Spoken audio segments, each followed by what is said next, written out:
So, from Montana and from Mill Valley, California. Randy, do you remember the Mill Valley song? Back in the 60s, when we were in high school, there was a Mill Valley song. Anyway, so, without further ado, the anatomy of a parenting case. You're supposed to clap.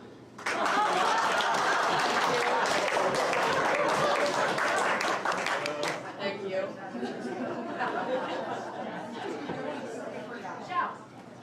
So I'm at the podium not due to any special status in this group. I drew the short straw and got to do the PowerPoint, and so being a very good attorney, or maybe a mediocre attorney, I delegated that task to the IT person, and the IT person, maybe I should characterize it this way, being a better parent. The IT person in my sphere is our teenage daughter, and so she gets the kudos, or she gets the credit for significantly contributing to this, because she knows PowerPoint backward and forward, and so bless her heart for helping her mother, who would not be able to do this without her. So kudos to her. Yay! Yes. Demo said early on today that this was going to be an interactive day. We certainly put this presentation together with that in mind. So there will be warnings throughout this presentation that audience participation is expected. And so if no one is participating, we are going to come out and just pick you. So you might as well volunteer, because if you don't, you may get just picked on. So we are going to start this with a vignette to set the stage. And I'm going to say that if we get out vignetted by Kathleen and Randy, it is only because Randy in a former life was a child movie star.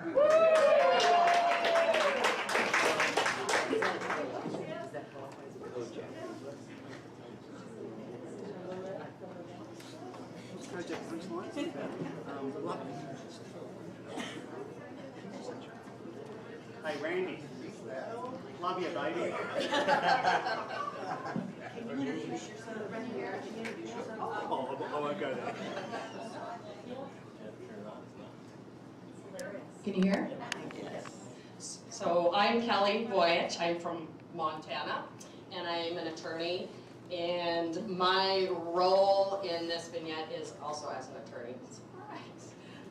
And I am Jenny Bielen from Bozeman, Montana, and I'm a mental health professional by practice, but my role in this vignette is as a mother that is just starting the process.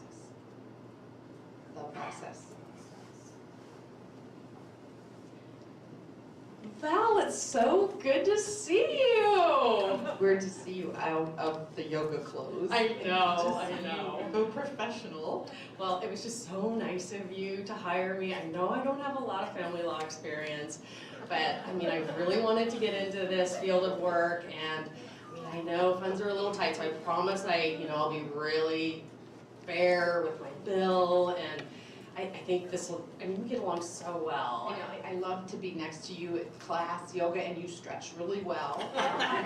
You help me to relax sometimes when you know I've been coming into class feeling a little stressed because of my personal stuff at home. So thank you for being willing to help me through this difficult time. Oh, for sure. It's not really that bad though, actually. Oh, well, tell me about it. Well, I went back to work and to pursue my career because my kids are older now, and So you have 3 kids, right? 3 kids. Yep, David, Melissa, and Rachel. David is 17. Gosh. Melissa is 14, and Rachel is 7. And I've just started thinking that they're busy, and I wanted to go back to my career, and unfortunately, pharmaceutical sales, so I've been traveling a lot.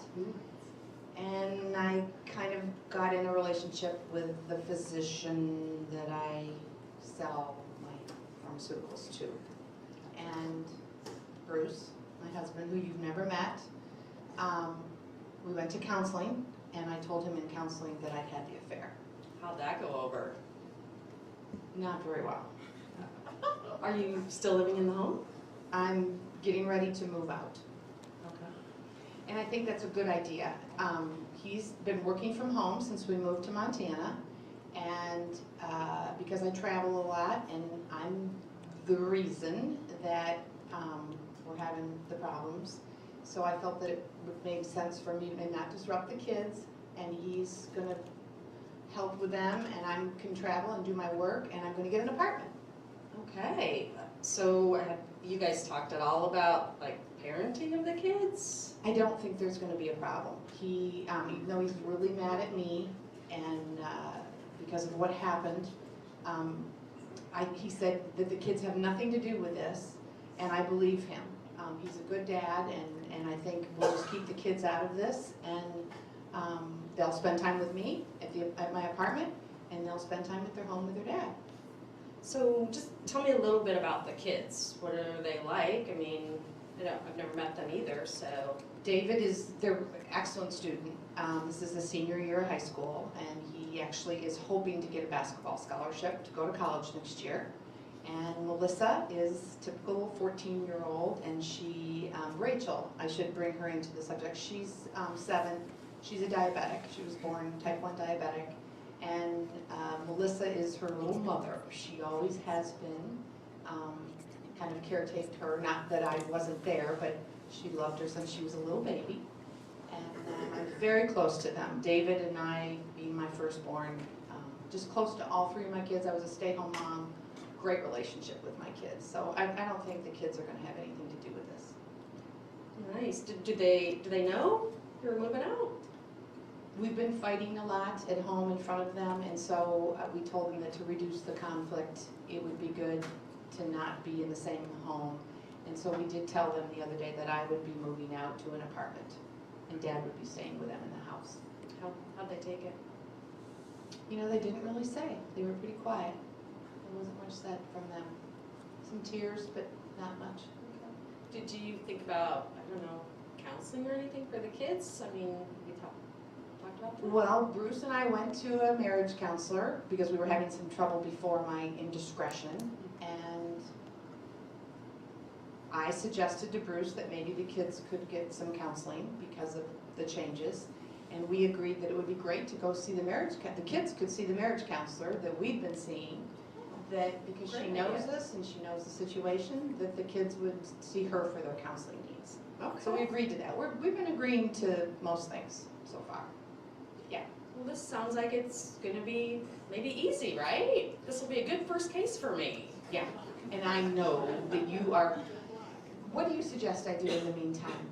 And while we're getting the ball rolling here? I mean, it sounds like you kind of have it planned. I mean, you're gonna take the kids to counseling and you have an apartment and you've already told the kids you're gonna move out and, I mean. And Bruce says no problem with the kids coming to see me whenever they want to, and we'll kind of leave it up to them. I don't want to push them and invade their lives. Yeah, I mean, I think you're good. I guess we'll just, at some point. And yoga would be helpful for my, Yeah, meditation anxiety. is good too.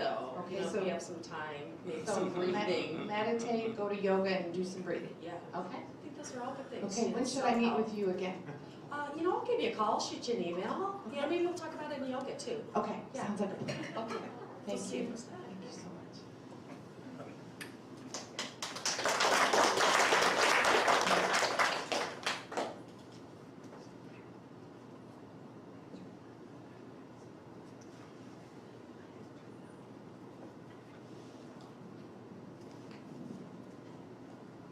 Hello? Hello. Bruce, it's nice to meet you. Thanks for coming in today. And I'm gonna ask you quite a few questions. I just wanna thank you for the retainer. It's gonna go into a trust account, and if we end up using the first 10,000, I'll just ask you for more to put in the trust account, okay? So Bruce, what do you do for a living? I'm a software engineer. Okay, and how old are you? I am 28. 20? You look great for 28, Bruce. And your wife's name is Her name is Val. Val, and Val do for a living? Does she work outside the home? Val, excuse me. Val is a pharmaceutical rep, so she does a lot of traveling. That's recent, Okay, how recent? a couple of years. Okay, and before that? She was, before that, stay-at-home mom. Okay, all right. And your kids are how old? David is 17. Okay, And Melissa is 14. okay, And Rachel is 8. okay. And what's your relationship with them? It's very good. Okay, We're really close. All right. Especially, well, all of them. okay, Melissa,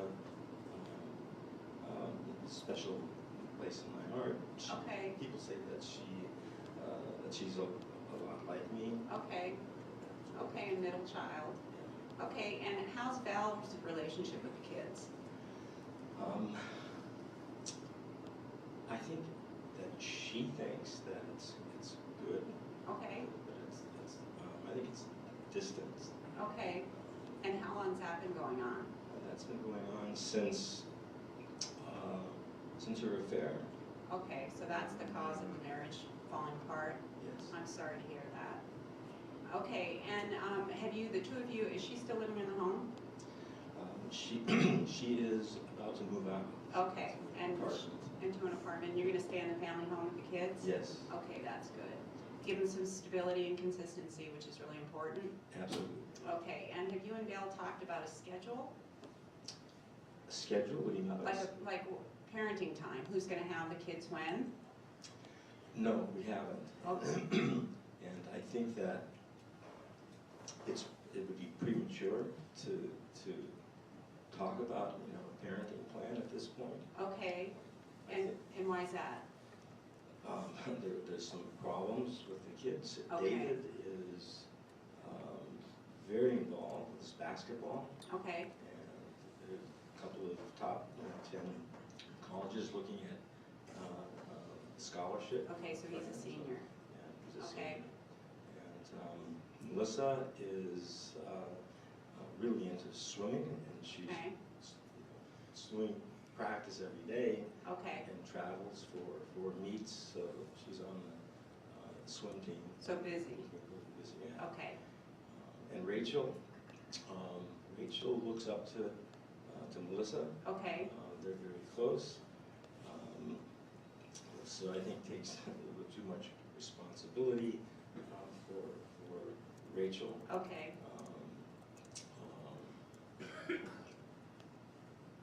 Okay, so you haven't talked about a parenting plan. What do you think should happen? What do you think is in the kids' best interests? I think that we should go into a mediation. Okay, So, to talk about the problems. okay, Val wants to go to David's basketball games. okay, He's really uncomfortable with that. okay, and why is that? He's upset about the affair, Okay, and he's angry. okay, I tried to talk with him about that. Okay. And, I don't think anything that I've said has had any impact on their adjusting to this new situation. So okay, and have you talked to the kids about counseling? yes. And, Okay, tell me about that. They're okay with the counseling. Okay. And that's going really well. Okay, and who are they seeing? They're seeing the name of the counselor. They're seeing Shirley Wong. Oh, okay. I heard of Shirley, she's good. They have a close relationship with her. Okay. They listen to her. Okay, I think her feeling is, this is the feedback I've gotten, that things should slow down a okay, little bit. And okay, kids need a little space. okay, And for them to not feel pressured. okay, so not feel pressured by mom. Right. Okay, And I think that what I'm getting from Shirley is that that pressure is going to really push them farther, away. okay. And have you tried to talk to Val about this? Yes, I have. Okay, and how's that go? I don't think she's hearing that. Okay, I don't get a sense that, that she's hearing me. okay, so communication problems. And when's she scheduled to move out? It's soon, within a couple of days. Okay, and how are the kids with that? They're fine. with Okay. that. Yeah. So it sounds like communication is difficult with you and Val, but it's not really high conflict? I would consider it high conflict. Okay, and it sounds like the kids are fairly clear about what they want to see happen? Yes, And yes, at their ages, that should certainly be considered, especially the older two. especially. And again, you know, because of the software engineer work, I'm home. Okay, For the last couple of years, I've been home with them. so they're probably pretty bonded to you, especially with Val gone. Okay, all right. So it sounds like maybe setting up, you're all in counseling, which is good. Maybe setting up a mediation sooner rather than later. And do you know who's representing Val? I'm not sure. You're not sure, she hasn't discussed that with you? Do you know? I have an idea, but I'm not certain. I think it might be somebody she practices yoga with who's fairly inexperienced. And so that's not gonna be a problem for us, might be a little problem for her. But I've been doing this for 20 years, as you know. I know. Excuse me. Get a glass of water. I'm a little surprised to hear that. Who's representing her as a friend? A yoga person is not necessarily a friend, it's somebody you do yoga with. You breathe together, namaste together, that kind of thing. That's something I've ever heard of, but I take it I shouldn't be concerned about. I don't think you have to be concerned, so. Okay. So I think I will verify that she is in fact representing her and maybe give her a call and see if we can't start the ball rolling with mediation. I would continue to do what you're doing. I wouldn't push the kids at this point to force them to see their mom. It sounds like they're pretty clear, and the older two could likely get very angry if you push them. Well, that's already happened. I've tried to Okay. talk about that. It's really important that they have contact with their mom. Okay, And they, each one of them in their own way, they've withdrawn. okay, They've been angry with me. okay, So I'm not sure what to do. okay. And you mentioned that Rachel is real close to Melissa, so I'm assuming she wants to be with Melissa. Yeah, she wants to be with Melissa, and also Melissa has a dog and a cat Okay, that she cares for, and the apartment that Val's moving into won't take pets. okay, so then they're gonna miss their animals. Melissa doesn't want to do that. Okay, all right, Rachel's okay with staying there, visiting her mom. okay, all right. She's okay on one hand, but there's also a little conflict because for Melissa not wanting to be there. Okay, all right. Well, Bruce, I really appreciate your coming in today. I'll give the person that I think is representing her a call, and I'll be in touch with you about setting up a mediation. If you have any questions in the meantime, please call me. Okay. All right, anything else? What's the next step in terms of the mediation? Well, they're usually a couple months out, and we'll talk about what's going to happen at mediation beforehand. You're going to want to have a good idea of what you want and what's in the kid's best interests going into it. Okay? You'll help me. I will absolutely help you with it. Thank you. All right. Thank you, Bruce.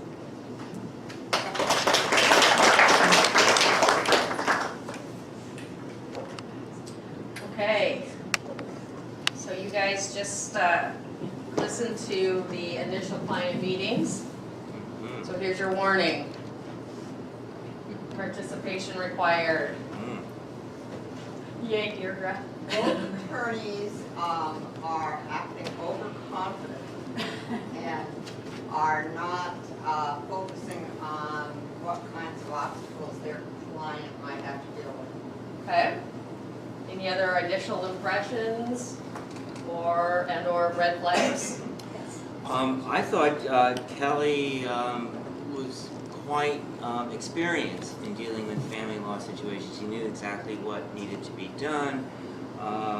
Parenting plan, BIC. That's Kelly, that's Oh, Kelly. did I say Kelly? I made a mistake.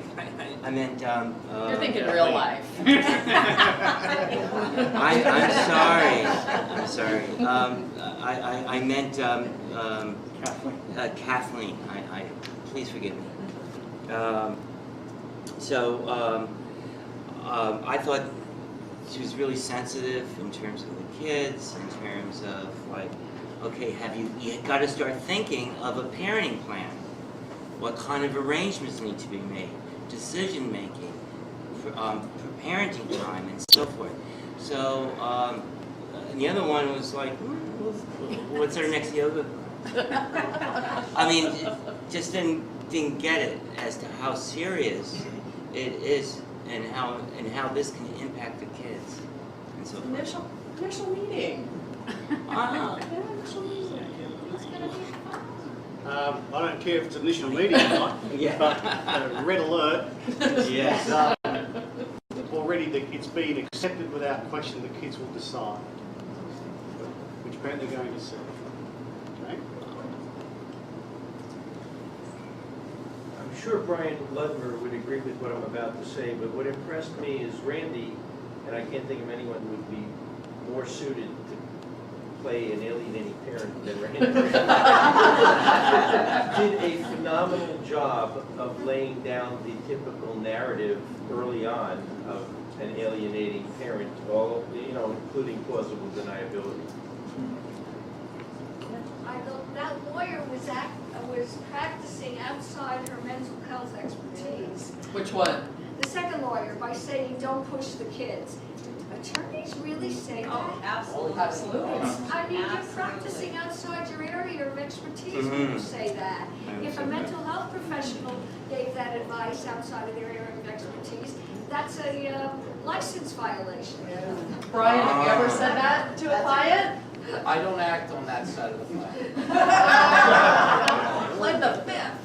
And he's a Canadian. I think the second lawyer started the war. Yes. I'd expand a little bit on what Deidre said. First of all, I would never represent somebody from a yoga class.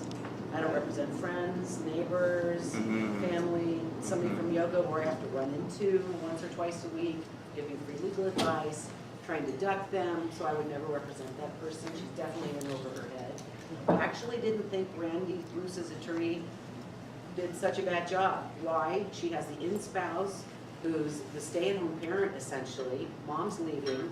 Mom's been foolish enough not to get a parenting plan in place before she goes. So I'd probably give exactly that advice. You're the top dog at this point. You have very little to lose. I was curious how Dad's attorney knew who Mom's attorney was and that she was a yoga teacher. Well, I'll give you a little frame. We're from Montana. That has 1 million people in the entire state, and it's a large state. And so in our area, this kind of scenario is in the whole state is not unheard of.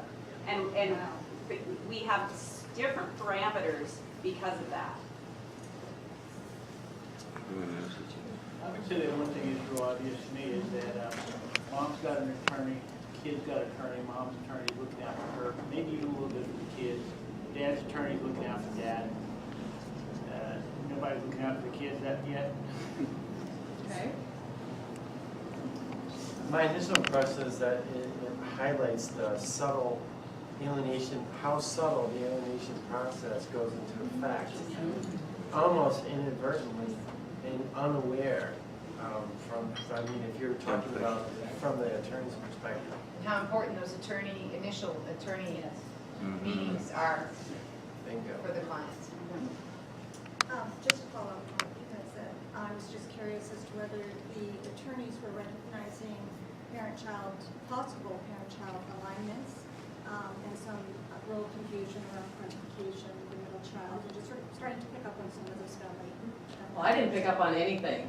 This is my first family law case. I'm happy that they're talking and that she feels good about it. I feel good about it. An inexperienced attorney. I think that it was very well played, the mom, because so many moms walk in thinking that everything's going to work out, and they're very naive and they have no idea about any of it. It's just very trusting with all of it. And I think that Randy played a great job, and I think his attorney was posturing right from the get-go. She does that all the time. I want to interrupt and ask if anybody picked up anything about the children ages. Yes, yeah, they were the same. They were older. What did you, anybody want to comment on any of that? All their needs are different. Their needs are all very different developmentally. There was a presumption made that somehow their views should be given more weight because they're older. I was just going to say, I think the 14-year-old is at a high risk for alienation, and also because she's a threat to life. She would possibly become a threat. And the older boy who seems to be aligned with the father and is angry at his mother because of the affair, which I'm not sure how that helps close to the Was it suggested that the children immediately start counseling when there was, when it was known that the kids are angry at the mother and some didn't want to see them? That didn't really come out in No. the meetings. It didn't. So they Yeah. just don't know. That would be a red flag, that Yeah. if the children are resistant at the get-go of wanting to be or seeing both parents. Did any of you have a problem with the counselor that the kids are going to see? What was that? Tell us what that is. Conflict of interest. In what way? That called a the- sequential role. And can you explain that instead of assuming that other people know what you mean?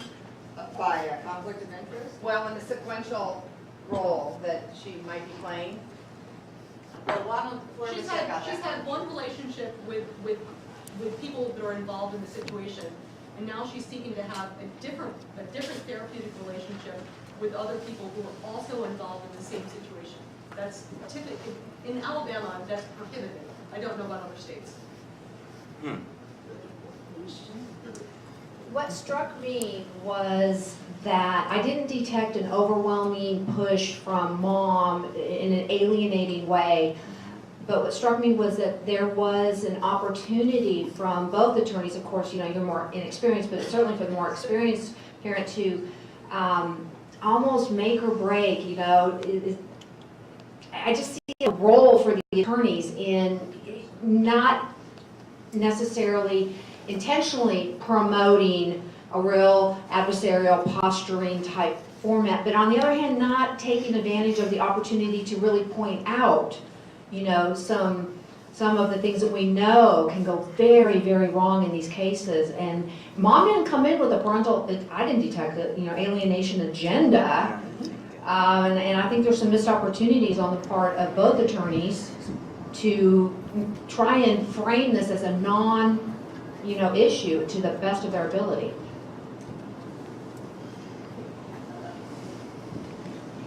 Dad's attorney heard that the kids were angry about the affair. I think one of the questions would have been, well, how did they know about the affair? Obviously it came from Dad.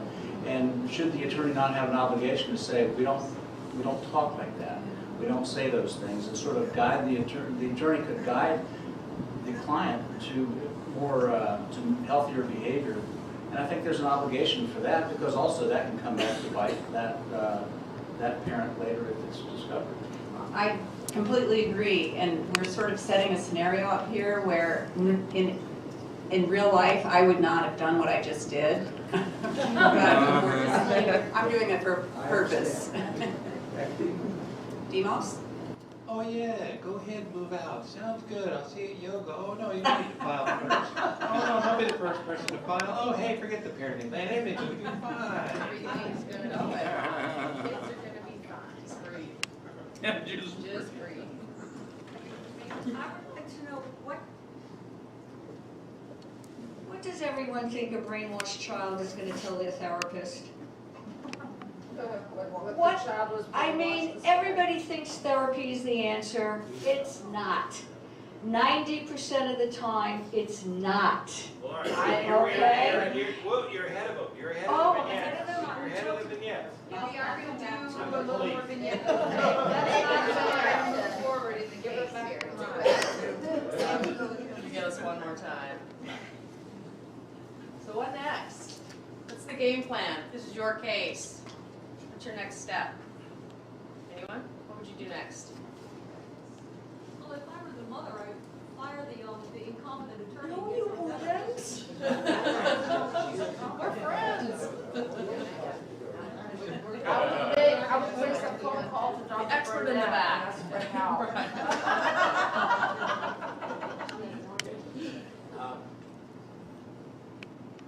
The elephant in the room is clearly the affair, which if not handled directly and properly, is just, this is a train wreck, for sure. So I echo Mike's comments, but the affair needed to be identified explicitly, because it's not the first time these attorneys should have seen this scenario, and not handled directly, that it's an adult matter, and you guys go on with relationships with both your parents, and I as your father, that's just me, and it's up to me to forgive your mother, not you guys. It's a train wreck coming down the track. Can I answer? What is just remarkable to me is that, to watch this, I know it's a vignette and it's somewhat contrived, is that the first point of contact for these parents is with their attorneys, and how much or little that will affect the role of this case. So when you ask what is the next plan, it depends. For me, do these attorneys want to litigate? Do these attorneys, obviously they make their money through their practice. Do these attorneys want to take the course of more collaborative approaches? I don't know, but this to me is just remarkable at where these parents are at a juncture, and how much influence the legal system has at this point before any of the rest of us get involved and appointed by the court.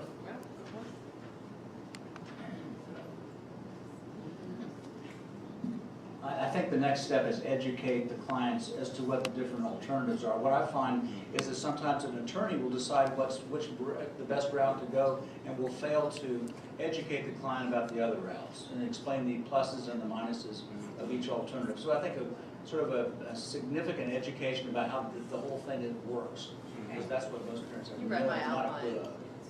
Thank you so much. Okay, we're gonna move on. Yeah, thank you. So let's talk about some available resources, and these have been touched on throughout, but we're going to hit on them a little bit more, just because these are the things that we see get routinely employed in these kind of cases. Guardian ad litem. In Montana, where I'm from, as I said before, a guardian ad litem can be anybody. Anybody that doesn't have interests that are adverse to the child. So if the court determines that the grocer from down the street is the appropriate person for this case, that person can be appointed as GAL. We do not have any codified standards for a guardian ad litem in our state. Now that being said, I give our judiciary a little more credit than that. I think they do try to appoint people who have experience. Sometimes it's mental health professionals, sometimes it's attorneys. I get called in quite a bit to fulfill that role as guardian ad litem. We come in, we investigate, we make recommendations about the best interests of the child. We can make recommendations about financial support. We can make recommendations to professionals for diagnosis of the children. We have access to pretty much any information related to the child, and that's all by statute in our state. So I can get medical records, I can get mental health records, law enforcement records, school records, things of that nature. It's pretty broad in our state as far as the information that's available to me as a guardian ad litem. The goal really is to assist the court in determining the best interests of this child.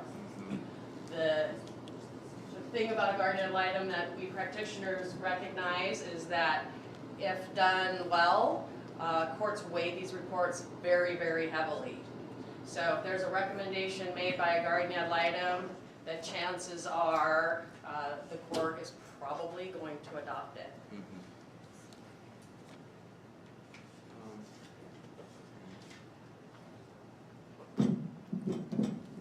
Sorry.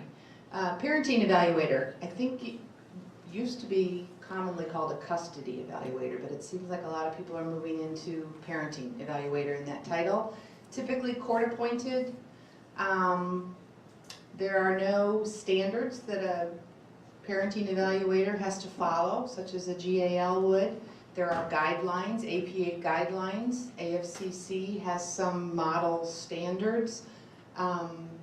But it's very, we talked about that earlier, I think that was either yesterday, maybe today, about a good parenting evaluation versus not so good parenting evaluation. It's important that if that person is going to get involved, what's their experience?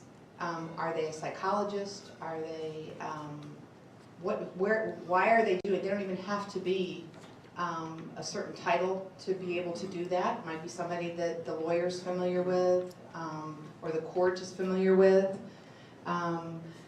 Guidelines for how they conduct this are aspirational in intent. They are not mandatory guidelines. They're done. Once the report is completed, that's another thing to consider. A GAL would possibly make recommendations and stay involved, where a parenting evaluator would do the investigative work, probably write a report, make recommendations, and then they're done. Their role is completed in the case. So that's another difference in a parenting evaluator. Okay, a parenting coordinator is court appointed and brought in after there's a parenting plan as an alternate dispute resolution person to help parents work through, and usually in high conflict divorces, any differences they have in how the parenting plan should be interpreted. And it's hopefully to take it out of the court system and have the parenting coordinator deal with it. The other resource, and I don't know if any other people do this, but we have something called a parental alienation assessor, and their sole job is to assess whether parental alienation exists. And typically it's done after there's a parenting plan in place, and then alienation starts to crop up. They come in and say, yes, these 8 symptoms of alienation exist, and this is what needs to happen. And our courts in Montana are moving to that more and more, because it's after the fact, so there's usually been an evaluation or the parents agree, and then they have to address alienation. Is that a statutory? No. I basically made it up. Yeah, it's fairly new, and Kathleen's not kidding when she's... Let me just say, wow. Yeah. I think Kathleen was the first person in Montana to be appointed as a parental alienation assessor.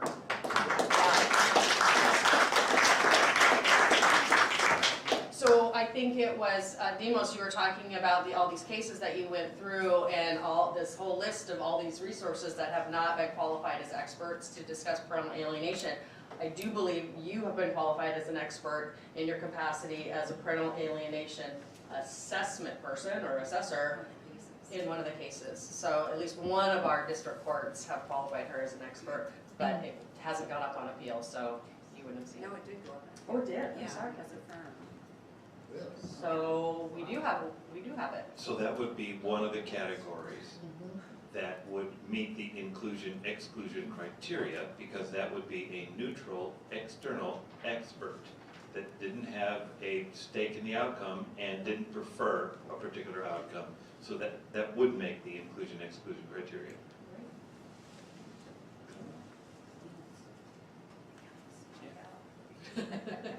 Well, you gotta pick on them. You have, look, you gotta do selection, and I'm just carrying the microphone. Right behind you. Well, All right, Russ. Well, I first want to say, Kathleen, I think you're a terrific actress, comedy on, particularly the part about $10,000 being if it's spent. What I haven't heard, and won't surprise you to hear me say it, is that nobody's yet talked about assessing for domestic violence. That's a mandated thing in many jurisdictions, right? So I would hope one of these people, maybe all of them, has the opportunity to assess for that. Well, it's not mandated in Montana, but I can pretty much guarantee you if somebody has been, if there's been domestic violence, it usually comes out right away. At least that's been my experience. There's a great deal of discussion, it may not have gotten to Montana, about who's qualified to do that. Not in terms of knowledge, but in terms of representation. So, you know, are any of these individuals that are aligned with a particular perspective able to do it and then continue on?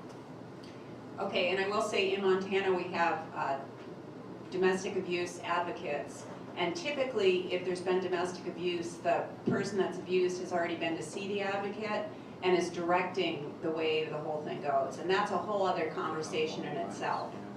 Well, and I can tell you as far as requirements, at least that I'm aware of in Montana, as far as training, there is domestic violence training required of mediators if you want to be on certain court-approved mediation lists. And then the public defender's office also will require some domestic violence training, but beyond that, we really don't have it. We just recently got running water, so. Not true. Come on. Well, this, from my perspective, is a crucial thing. Having self-identified victims isn't enough, and it may be the wrong thing. So that individuals who are outside of this process won't have anything to do with it later on are probably better suited to identify a victim who may not be prepared to identify themselves. Thank you.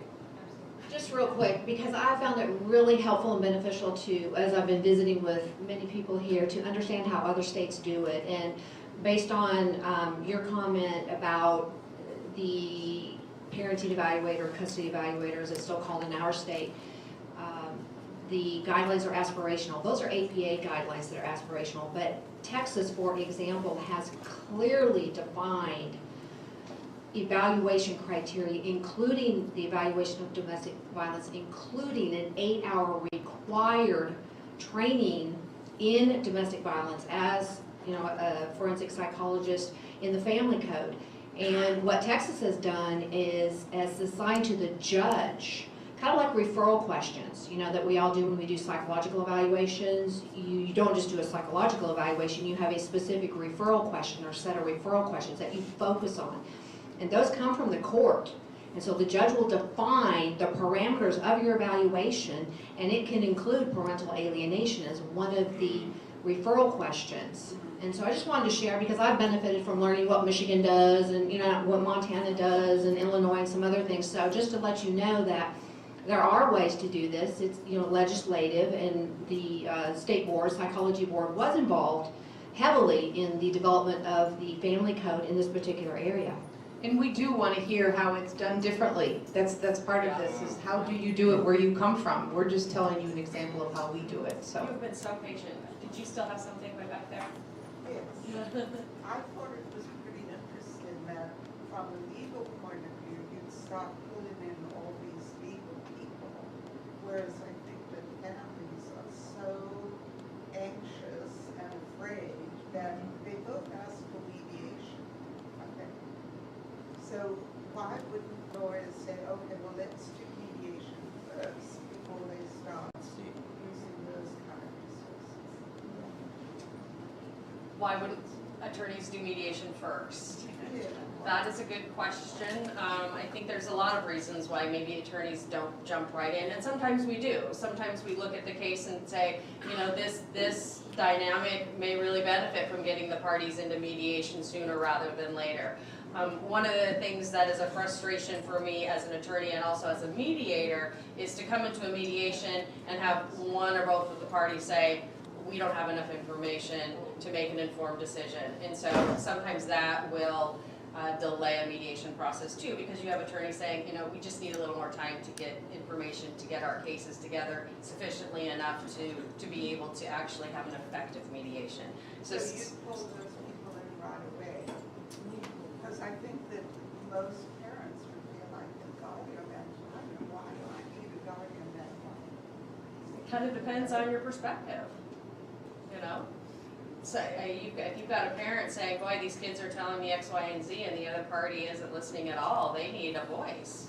Maybe that person's saying, I want a guardian ad litem, and the attorney is listening, yeah, that is a great way to get the child's voice before the court, because you get beyond that hearsay exception, or that hearsay problem, at least in Montana, with a guardian ad litem, because they can talk all day in and day out about what the child told them in our state. I think what I've learned in this conference is that, the parents should be the ones who are deciding what happens with the children. And as Linda says, who said that the children could drive the visitation bus? Oh, someone. All right, Illinois Supreme Court rules of court require that divorcing couples attend a parenting class very, very early on in the process. Is that a requirement in Montana? Yes, it is, yes, yeah. There is, I teach that class in Bozeman, in our county. It is mandated. It's just a 3-hour course. There's not a lot of qualifications for who teaches that.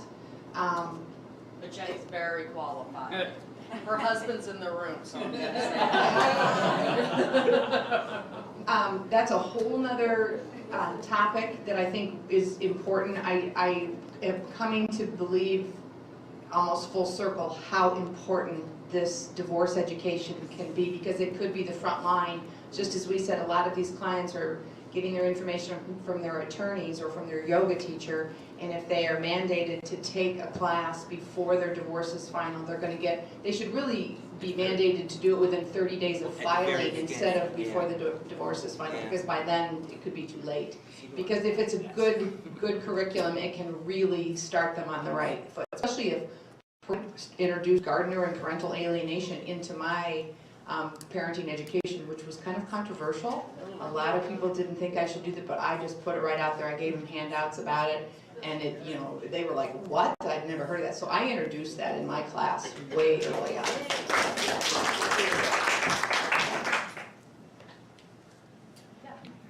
So about the guardian ad litem, in terms of available resources, I have this list. We have another one there. Yeah, it seems like this is you've had one meeting, and I guess your question had been, what are the next steps? So the guardian ad litem is widely seen by targeted parents as being a mouthpiece for the child who is brainwashed by the alienating parent, and who therefore is seen as not a voice of the authentic child, but in fact merely amplifying and codifying the voice of the alienating parent. So you are a guardian ad litem. I'm sure that you've represented children who have been brainwashed. What training have you had to, you're a lawyer, you're not a mental health professional. What training have you had to distinguish that so that you don't, in fact, harm the child by amplifying the voice of the alienating parent? She's here. I survived. I can tell you the first case I had with a severely alienated child was a roller coaster. It was a smack in the face, because I had dealt with children who, in high conflict divorce cases, who had problems with their parents, who had complained about their parents, things of that nature. But when I actually came into a case where this child met all of the criteria of an alienated child who just full on rejected his mother, it was a learning curve, and so it was sort of in the trenches for me learning. And I can tell you, for me, after going through that case, and as the guardian ad litem, I recommended that child get removed from the alienating parent. So I was not the mouthpiece for that child, and that child was very vocal against me because I wasn't his mouthpiece. And wrote letters to the judge, surprise, surprise, said I was horrible, that I'm not doing my job right, and it just goes on and on. But And was the child actually removed in that case? Yes, thankfully. And that child went from, I can visualize him, and he looked like he had this cloud over him. He was just this dark child. He just was. And he went through the Family Bridges program, and he came out, and he actually did have to have some therapeutic assistance.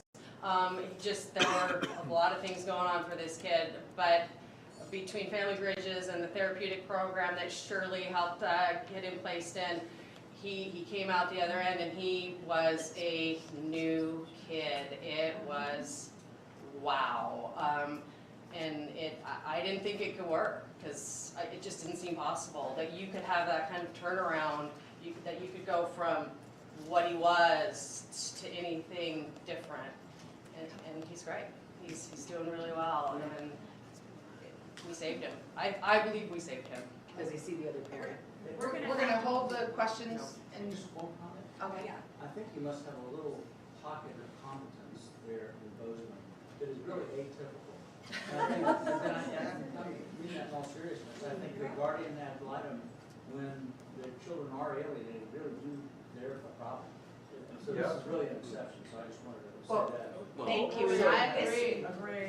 Checks in the mail. Also, selection bias, you're here. Our next slide is about mental health professionals, and I think this is because your question about whether a GAL should be a lawyer or a mental health professional, I think is a great question, and I think that's I think that is an opinion, because it's great to have the legal experience, but it's also great to have a mental health background when you're dealing with families.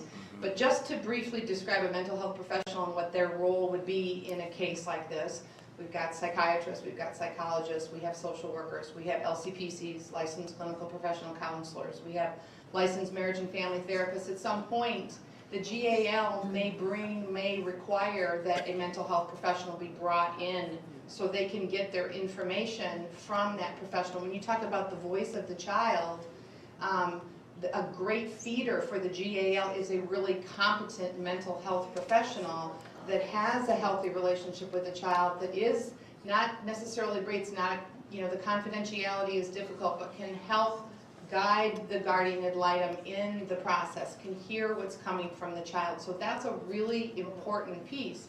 Or if the GAL is a lawyer and they're working with a mental health professional, they're hearing some mental health issues. Or if the guardian ad litem is a mental health provider and they're communicating with the GAL that's a lawyer. So it sounds like a lot of people, but the way we do it, our team in Bozeman, we always have that combination of, if we can, of a mental health person involved and a GAL involved. Okay, I'm gonna keep going a little bit. So, good morning. And I think we're gonna kind of go through this a little bit, because we're running a little bit longer than we anticipated.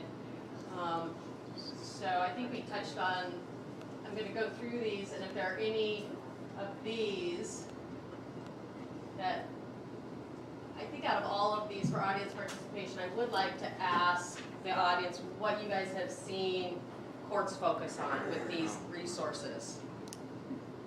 I had mentioned that guardian ad litem reports really weighed heavily with our judges. Just curious what other people have seen. Is that the same thing here? Well, guardian ad litems they're called amicus attorneys in Texas. Attorney ad litems deal with CPS cases, but the amicus attorneys in Texas do not write reports. The court relies on the court-appointed psychologist or forensic psychologist. They work closely together. Okay. And so it's very nice in the cases that I have where I'm doing my piece and there is an amicus attorney involved, because she can manage or he can manage the legal aspects. Sometimes in these high conflict cases with parental alienation, you need that person to move this to court. And I had a case with Randy. He knows exactly the case, and we had to do some very fast maneuvering through the court to save these children, and it was so nice to have that. So in Texas, we cover both with two people. A team approach. Yes, but amicus attorneys are not always appointed. It's up to, who has the funds and, if somebody, files a motion for an amicus, et cetera, they're not routinely appointed in every case. Yeah. So in high conflict cases and parental alienation cases, I have found that the parenting coordinator is oftentimes utilized by the alienator to stall the process, escalate the fees, draw out the frustration, that they, while the intention was good, in fact, I don't see the application effective. And I'm wondering if with your process of having someone evaluate for PEA, does the parenting coordinator, if they find the family cooperating, do they then make notice to your parenting assessment process and remove themselves? Or do they continue and then you do the assessment and then the judge makes a decision? How would that scenario work? Well, if you have a parent that you feel is not cooperative or alienating, you can go to the court and say, we have a problem here. You're And- talking about the parenting coordinator. Right, can file a report with the court saying, we have a problem here, this is what I'm seeing, and then the court can act accordingly. And have you found that to be occurring? Or is it your position still so new that you don't really have enough data yet? Typically, parenting coordinators where we are not appointed until after there's a final parenting plan. You're almost the enforcer of the parenting plan. You're not the one that's going to be making those initial recommendations. You're going to fill in the gray areas that weren't mentioned in the parenting plan, kind of enforce the plan. So. No, I get that. That's pretty standard as far as that's concerned. But I'm saying after the parent goes through the process, we're now working with the parenting coordinator, and now the alienation is really clear to the parenting coordinator. Can they take a step back and have an evaluation, no matter where it is in the process? Can they do that? They can have a parental alienation assessment done, so that, and I've seen that happen, and so that we get somebody to actually evaluate and assess the alienation. We cannot make custody, as a parenting coordinator in Montana, we cannot make custody recommendations. That's outside. But that's And what a I'm saying. question, where is this assessment test that you guys take for parental alienation? I would like to have, I'm sorry, what? Where is the assessment test for parental alienation that would be utilized in the case of your practice, in which would enable you to make the distinction whether or not parental alienation? It's not a test, it's an investigation. That. Well, the semantics, an investigation, a test, so there's no criteria to Well, follow? I think we all know what the. But I think that is the problem. We need to establish clear guidelines, for parental alienation. So if you meet 6 criteria out of 16, then, maybe we're talking about a mild case of parental alienation. Well- Seems like everybody, they don't know what they're doing. Well, thank you. That's the truth.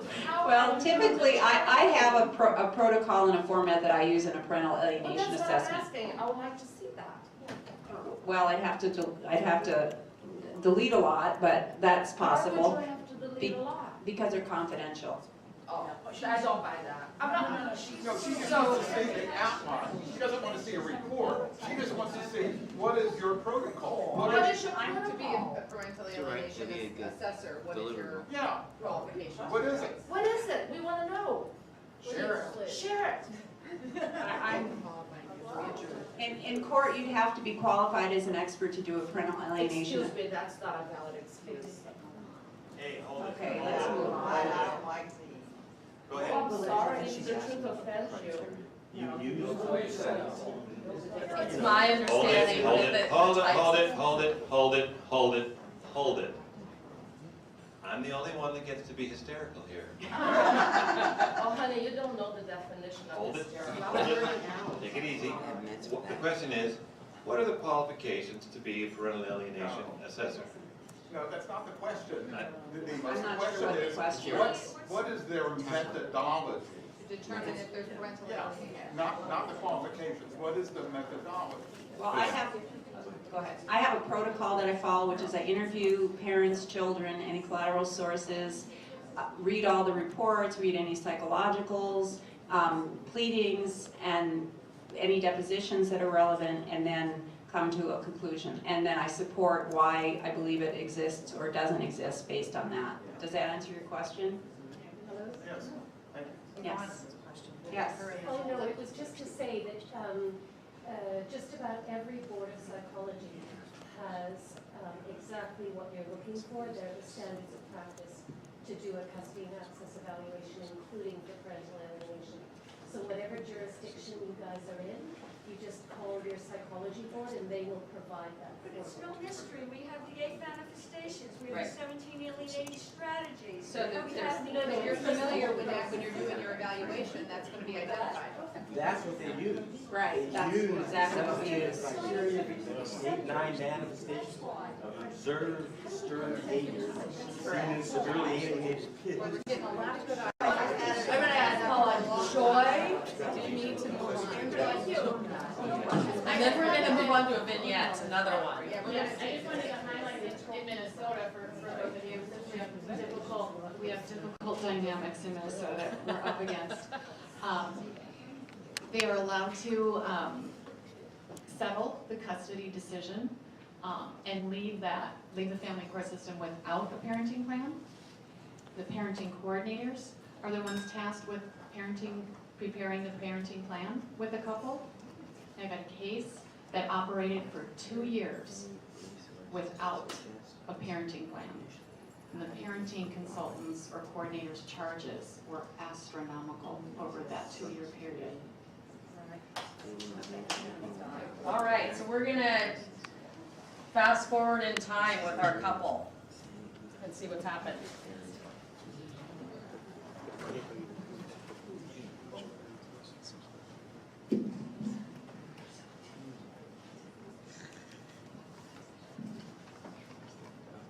Where's our other mic? Yeah, He's right there. Right here. So we're obviously, I shouldn't say, we're moving forward now in the case. Hey, Val. Hi. I'm sorry I couldn't get back to you last week. I was at a meditation retreat, and you know, my voicemail got filled up, and I just what's wrong? What's been going on? Oh my gosh, are you all right? What's happened? I haven't seen my kids in months. What? Months. I don't even know what they're doing anymore. Well, I mean, last time we talked, I mean, it wasn't that long ago. I mean, you said they were, you know, your oldest was, you know, you were seeing him at basketball games, but he was busy and... I was told by the counselor that when I show up for David's basketball games, that I'm upsetting to him and he could lose his scholarship for college, that he doesn't want me there. And the counselor, I went in and talked to the counselor, he won't go to any of the counseling sessions, and she says not to push him. And he left a note for the counselor, she read to me, that he hates me. I'm the cause for this. Dad told him everything about what I did, and he does not want me there. And then if I do go, I'm blamed for distracting him or upsetting him at the games, and then I'm also blamed for not being at the games, so I'm not seeing David at all. And what about the girls? I mean... that's even worse. Melissa doesn't come over because she wants to take care of Rachel, and the doctor's office called and said, they sent me a letter saying that Bruce had proven that I was not taking care of Rachel's sugar levels when she was visiting me. So Melissa refuses to come to the apartment. She's busy with swim meets. I'll try to go see her there, but she won't sit with me. She won't talk with me. She doesn't give me any eye contact at all. I begged the counselor. She said, don't push these kids, they've been traumatized. Leave them alone, back off. Maybe when the divorce is final, the kids will come back around, but that it would be very poor parenting to make these kids have to see me and sit in a counseling. The last counseling session I had with Melissa, every time I tried to open my mouth, the counselor told me to be quiet, and Melissa just screamed at me through the whole session and cried and screamed, and that was the end of it. So... What are you gonna do? I don't know. That's what I'm asking you. What am I gonna do? I'm losing my children, there's no schedule, there's no plan. I wanna get into court now and get a final parenting plan. I want somebody to make my kids have a relation. I was very close and attached to my kids before this ever happened, and now they hate me. Well, I mean, wow, we've got some real hurdles here. I mean, your oldest child is 17. I mean, the courts are gonna totally listen to what he has to say. And, I mean, they're gonna basically say, we can't make him see you, he's 17. And nobody even picked up on the fact that David is gonna be 18 next month. I mean, I guess one of the... Are we gonna get into mediation before that, or trial, because he's gonna be an adult before I'm finished with this divorce, and then what am I gonna do? Well, the one nice thing is he'll still be in high school, so maybe we can have a little leeway in the parenting plan, because the parenting plan might still apply to him, but I'm not sure. I'll have to research that. But yeah, as far as he goes, I don't know that there's much that you can do with him. Melissa also said in counseling that at 14 that she has a voice. She has a right to choose. Is that correct? Is that what the courts do? Yeah, I mean, the law does say that At 14 she gets a choice. Well, she has a voice, yeah. And what about Rachel? Well, I mean, it's not in the code section because she's not that old, but I mean, the courts would probably listen to her too. They don't like to see siblings split up, so I don't see a court splitting them up. What am I gonna do? You know, we are set for mediation. I think we hope that our mediator that we chose is good and can maybe, you know, see or talk some sense into Bruce and his attorney that it's good for you to see the kids, but I don't know, I mean, is anything that they're saying about you true? Well, I did have the affair and Bruce told them that's what I did. And I understand in Melissa's rant in the counseling office that he's accusing me of, because I'm a pharmaceutical sales, that maybe there's some drug use. But that's not true at all. Not true at all. So does he have any proof? I mean, well, I have drugs in my briefcase all the time because that's what I do. I have samples that I pass out to the physicians. So that's going to be really hard to prove that I don't use those, but I don't. I haven't done anything since I used coke in college. That was, Bruce knows that, but that was years ago, right? Everybody did it back then. did he do it? I mean, maybe we have that to use against him. Actually, he never did. No.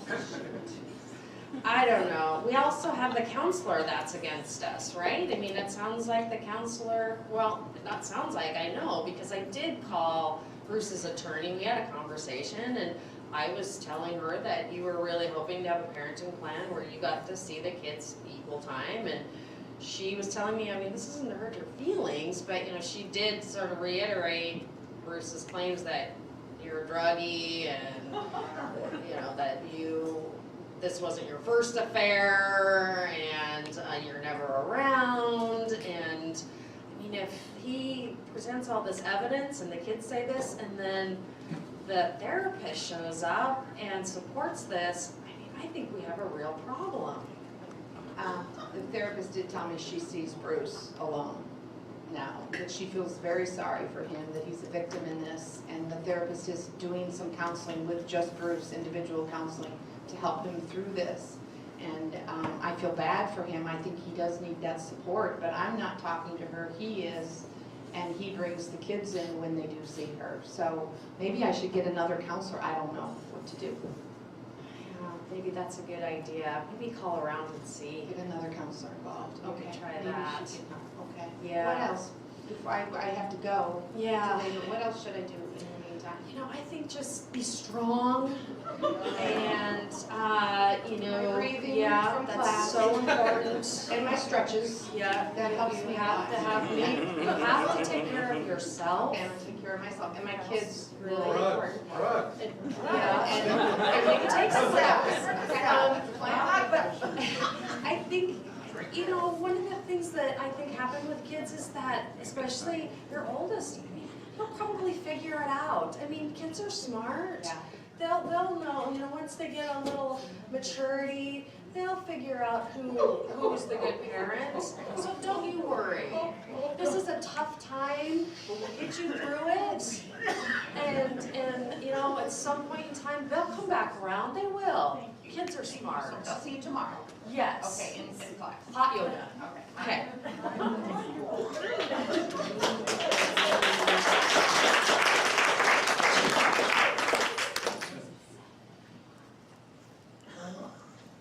Bruce, nice to see you again. Oh. Yeah, it sounds from our Lots phone going call on. like things are kind of escalating.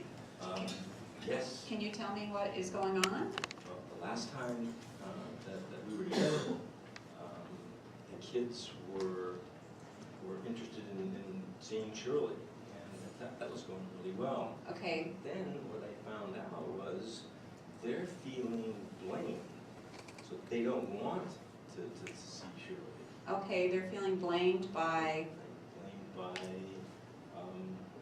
by the mom. okay, for what's going on in counseling? No, what's going on in the counseling, what's pressure for contact. Okay, Shirley's been telling them that she's not, pushing contact. Wants to give them some space and some time. and has mom had any sessions with Shirley and the kids? No, I don't think so. I'm not. No. Okay. Something's happened with some falling out Between Shirley. Shirley and Val? Okay, and how about you? Are you getting some counseling? Yes. Okay, and that's going well? Yes, it's going really. Really helpful? Yes. And is that with Shirley as well? Yes. Okay, you trust her, you know her? Yeah. Okay, all right. And when was the last time the kids saw Val?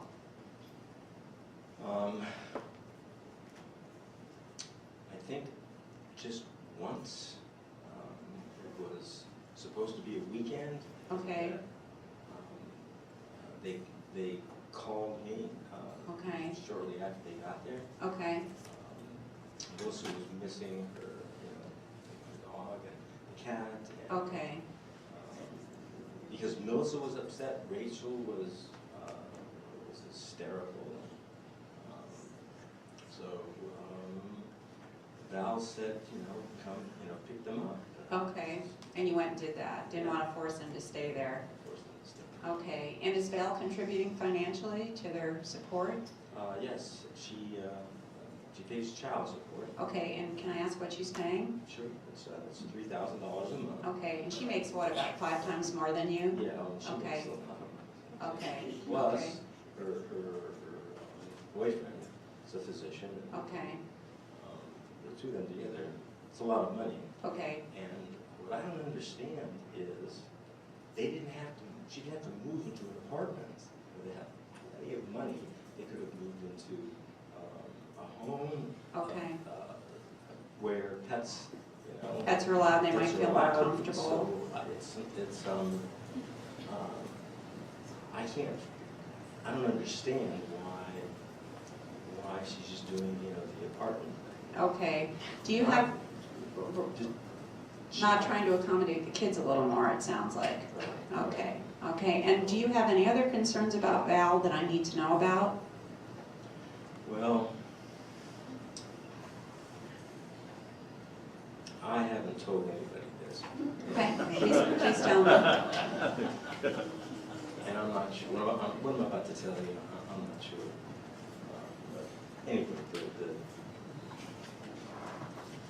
study, the doorway was open a little bit, and I was walking by, and I saw her, looked like she was, looked like she, I walked by the door, and it looked like she was snorting something like powder. Okay, do you think it might have been cocaine? I don't know. Okay. I don't, And this was before she moved out? it's before she moved out. Okay, I think it was a pill. Okay, from her business. Business. Okay. Does she have a history of this? Not that I'm aware of. All right, has she ever been through substance treatment? No, but Okay. I'm wondering if, and I don't want to be the one to do this or to say it, but I think that she should be tested. Okay, so you have a concern about her having the kids under the influence of drugs? Yes. Okay, that's certainly Is a there- valid concern. Is there a way to do this without me being the bad guy? Well, we can certainly ask the court to require a hair follicle test.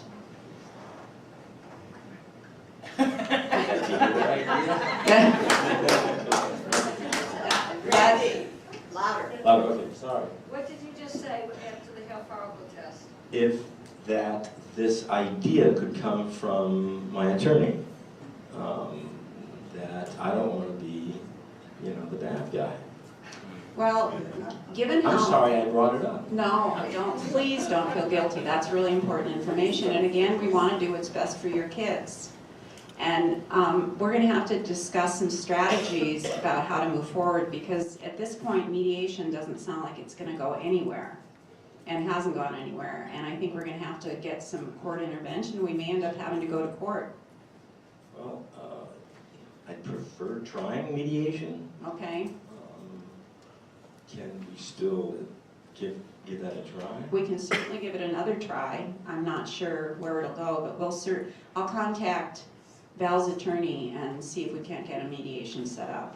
I'd really like to try that. Okay. Because if we go to court, I'm going to be asking for custody. The kids are Correct. with me.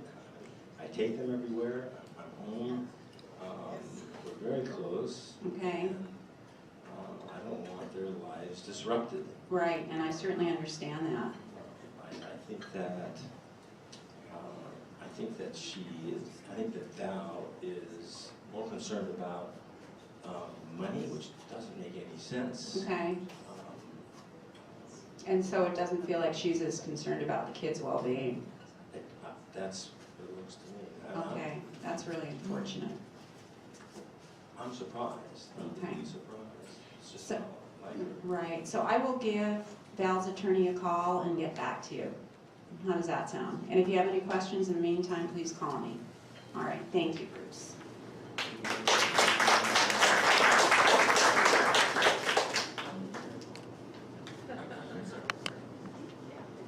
So I'm not gonna have you guys do all these, because we're,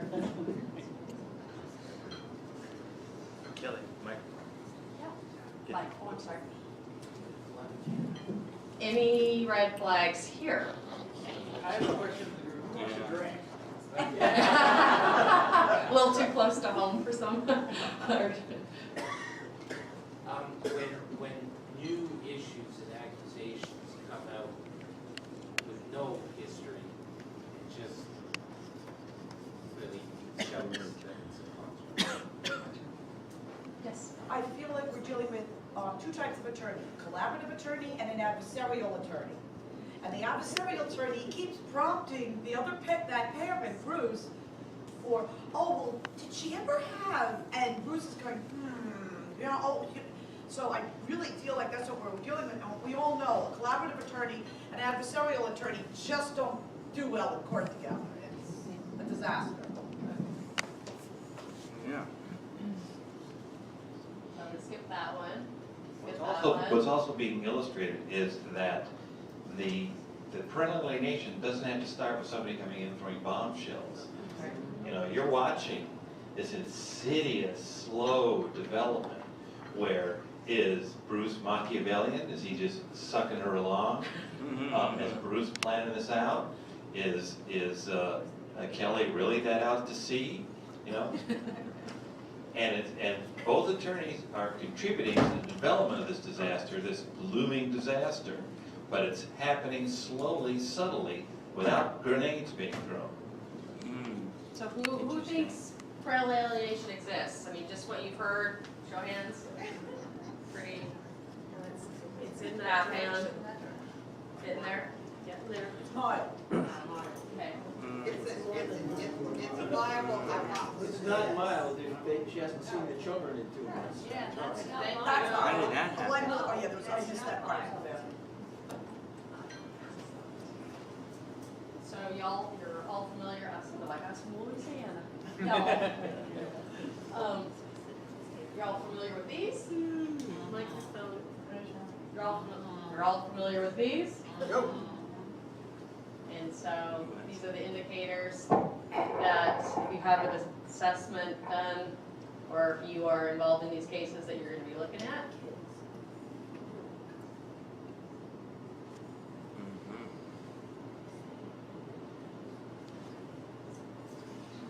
So, before we get to trial, I'm just curious too, does anybody think mediation in this fact scenario is gonna be successful?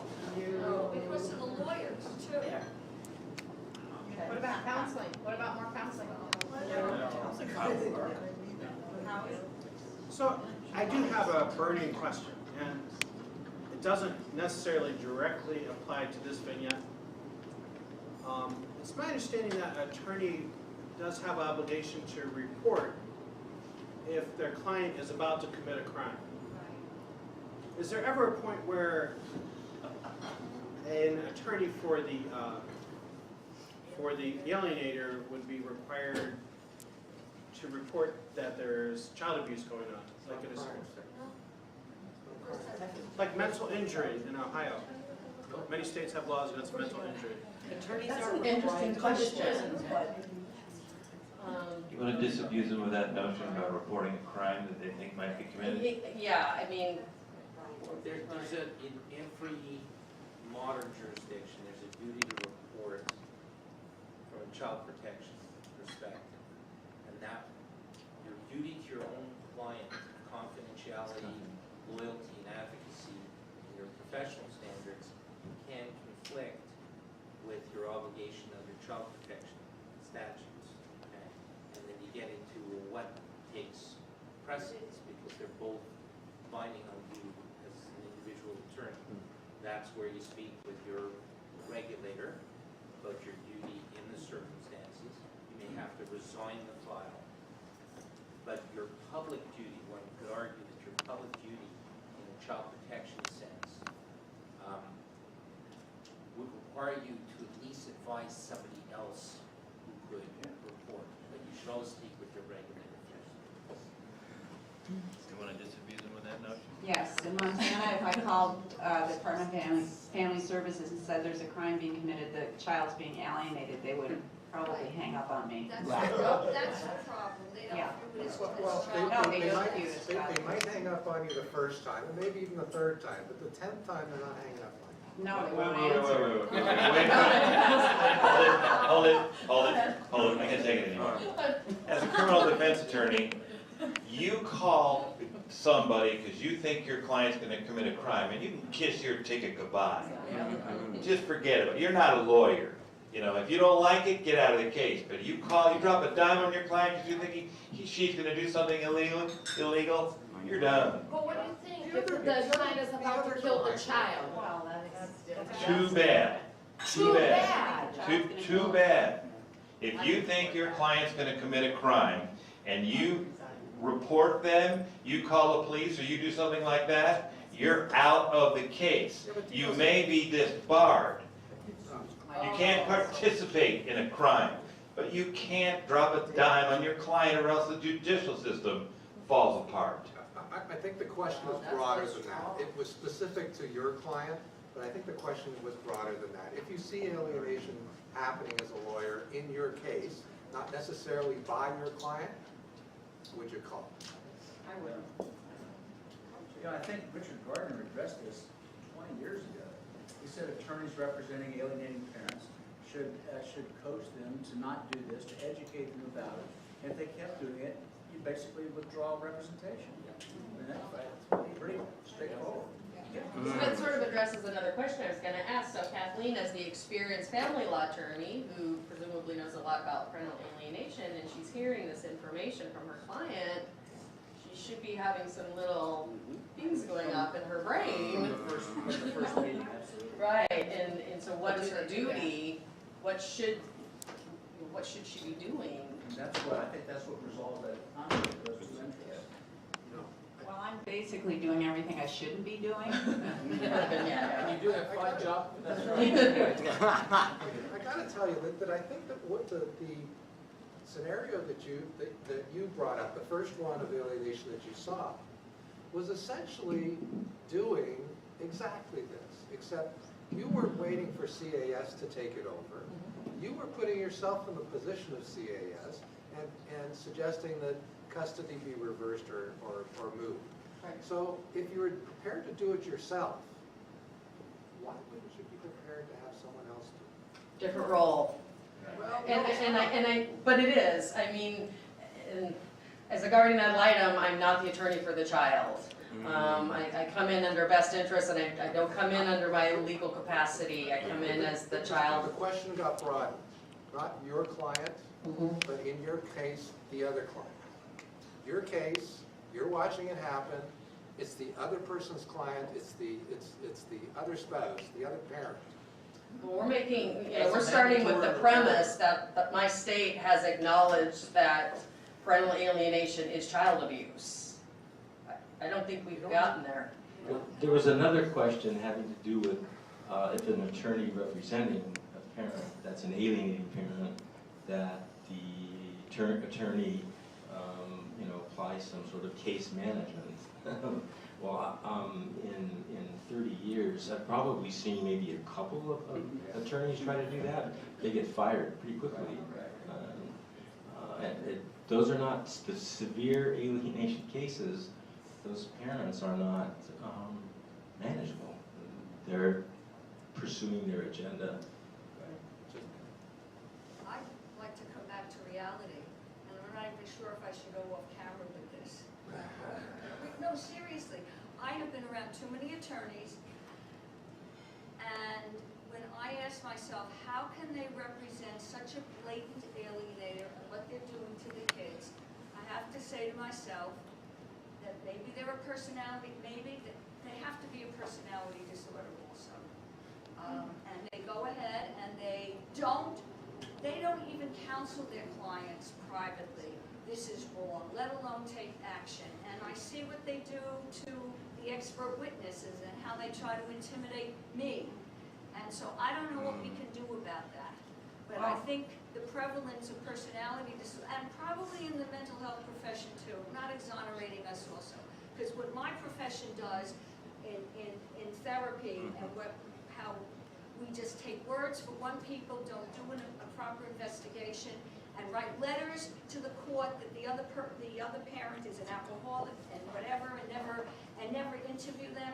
I don't know. Well, lawyers have an ethical duty to zealously represent their clients, and so that's their first duty.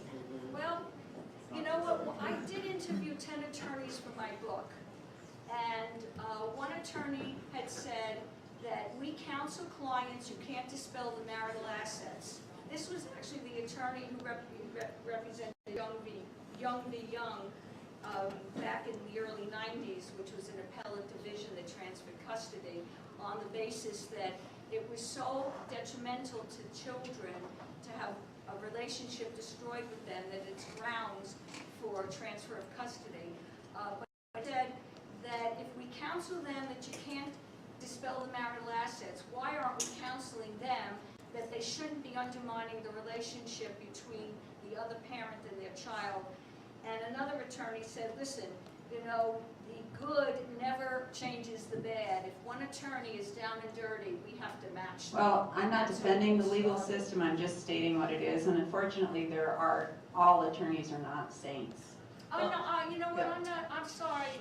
If I implied that that's what you were, I wasn't doing No, I didn't take it personally. I'm really sorry. No, I didn't Too take many it. experiences with the attorneys that could have gone to collaboration, but they literally incited the clients to be adversarial and said, I can get you more money, I can get you more time. And That it's very happens sad. all the time. Yvonne? May I just make a comment from a psychoanalytic perspective? Please. From a psychoanalytic perspective. one of the things that we learn in our psychoanalytic training through supervision is we treat our patients, and those of us through training take a he said, she said in our consulting room to a supervisor who has an independent view of what's going on and can keep us on track. One of the very bedrock principles that we learn is of parallel process. And it's just that I'd like to say that this skit is brilliant, because what you are arousing in this entire group is a direct parallel process of what happens, and that's the intent of it, I'm sure, that people are polarized, people are attacking, people are taking positions, it gets personal really quickly, and you're disappearing. That's right. And it gets scary, but it is such a good reflection of that we all have our own dynamics, and they can all get activated really quickly. And then we dig ourselves in, rather than, even in this room, thinking of the best. Look at the conversation, how much conversation there is, and there hasn't been much about the best interest of the child. You know, like what can we do about these 3 kids? Great point, thank you. I would just like to add to that. What Yvonne said really was what I was thinking. But then what also seems to happen is that the issues that are really on the table have just gotten completely ignored. I mean, what happens to a parenting evaluation? What happens to bringing a mental health professional, the parental alienator or assessor that you do have in my town? I mean, this has all been about the attorneys, the attack on the attorneys. But again, where is the best interest of the children? And what do you do about a family like this? I mean, I know in California, attorneys are not required to report child abuse. Of course, psychologists are, teachers are, lots of other people are, nurses, doctors. Attorneys are not required to report it. Please do. It fast. Okay. Brian, you may be able to address this more clearly than me in our experience in Canada. I live in Ontario. It's about the voice of the child, and that there's kind of a divide, as I can see it from my practice, among lawyers. We have a system whereby if a court feels that the children need their own representation, we have the Office of the Children's Lawyer. There are some people who are wealthy enough and they can take their child to a private lawyer for opinions and see if they can advise the child as to what to do. But ultimately, there are those within the Office of the Children's Lawyer, if I stick specifically with that, there are those within that feel that it's the role of the lawyer to actually be the voice of the child without doing an assessment of the mental state of the child. And there are those within that operate from the best interests of the child, and as you did in your guardian ad litem case, will hear the child and understand, because of their involvement in the case, that there are some very serious dynamics going on. And they will represent the child in a different way from the best interests. Is that fairly accurate?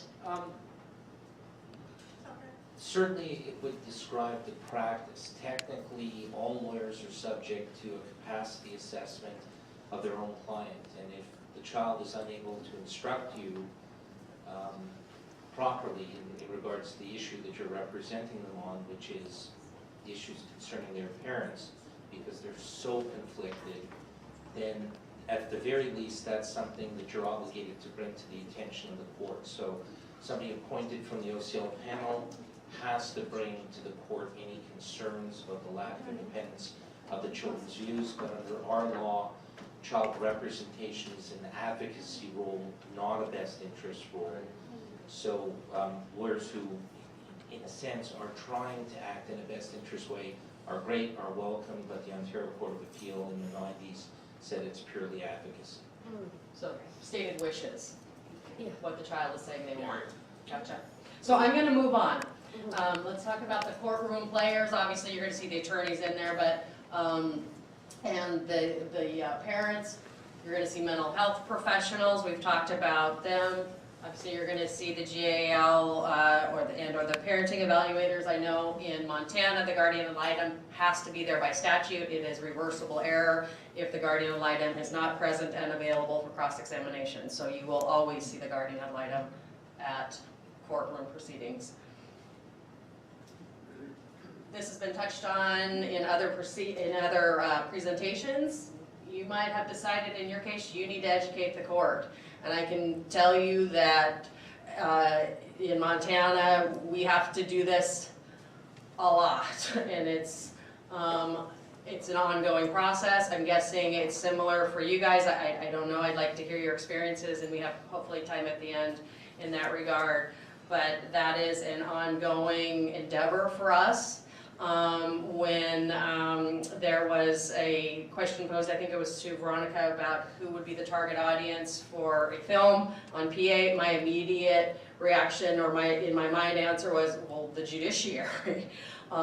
Because I just feel as a practitioner, as a guardian ad litem, even as a mediator dealing with people who don't understand PA, hadn't heard about it, and I'm trying to give them a sense of what a court may or may not do, and I'm thinking, well, this judge really doesn't know about PA, but I'm hearing all kinds of signs of it. I just think we have to start with educating the judges. And so if I were to do an axiom 0.5, it would be judges. And so I would love to see something that could be disseminated to the judges to educate them. But that's what a separate PA expert is going to come in. They're not assessing your case. They're strictly there to educate the court. You're going to see aligned family and friends, right? They're gonna bring the troops with them. You're going to see aligned school professionals. Teachers get drawn in. School counselors get drawn in. I was at an exchange, a parenting exchange on a weekend. It actually wasn't a parenting exchange, it was an exchange. You can't really call it. It was an exchange, but it was a transfer of custody. The child was going to go to a reunification program, and I was there. It was a weekend. One of the school counselors showed up for it on behalf of the child. I thought it was completely inappropriate. So the school counselor showed up, the dad's counselor showed up, the dad's girlfriend showed up, who was nuts and called me a whore. It was awesome. It was even better when it got posted on YouTube. Don't know if you guys got to see that, my 15 minutes of fame. But there was a subsequent court order and it had to come down, so there goes that. But you will see these aligned school professionals. Unfortunately, they get drawn into in the child. We've talked about that. And even if the child isn't in the courtroom, even if the child isn't getting interviewed, which I have a lot of problems with as well, maybe it's letters. You know, they do it a lot. I think it's pretty common. And I know Randy, if he has time at some point, or if you want to take a look, he has throughout the years kept track of little quotes from alienated kids, things that they have said to the court. And I think if you were to read through them, you would probably say, oh yeah, I've seen this one before. Yeah, this looks familiar. It's amazing how consistent these kids are. What's not on here, and you probably see too, CPS workers, law enforcement, anybody who's touched this family is fair game in the courtroom and probably will be called, which results in multi-day trials. Very expensive, very stressful.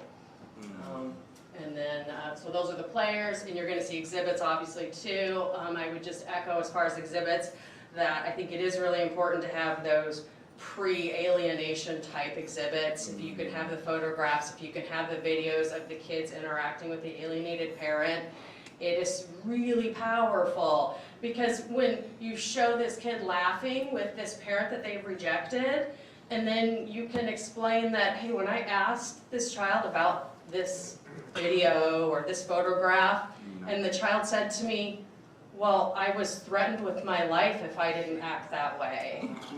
Or they told me that they would take something away, or they were actually, I had one where they were, the arm was around, and you couldn't quite see the hand of the parent. And the child was saying, well, you can't see that, but I was actually getting pinched. Yeah. So, but you hear, as a judge, when you hear that, you see this picture, you have this smiling, happy family, and just this lovely visual, and then you hear this child's description of that. It's really powerful. So those are very important exhibits. So what's the fix? Well, when the devil is involved, honey, it's hard to find a fix. There's always drugs. Do nothing, right? Kids don't lie. It's a conspiracy. The hat proves it. I'm